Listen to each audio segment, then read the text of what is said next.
సంఘములో ఎలా ఉండాలంట?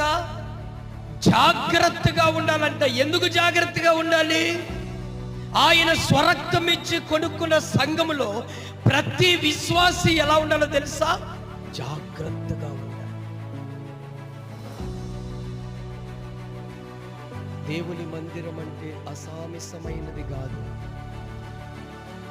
నువ్వు వెళ్ళే స్కూల్ బడి కాదు, నువ్వు వెళ్ళే సినిమా థియేటర్ కాదు, నువ్వు వెళ్ళే ఒక పెళ్లి ఫంక్షన్ హాల్ కాదు, నువ్వు వెళ్ళే ఒక పబ్లిక్ మీటింగ్ కాదు.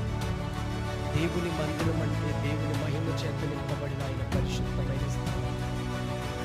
ఆయన పరిశుద్ధమైన స్థలములో మనం ఎలా ఉండాలంటే జాగ్రత్త.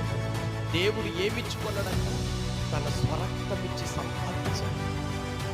లోకమంతా చెడిపోయిన ఈ భూమిని తన స్వరక్తం ఇచ్చి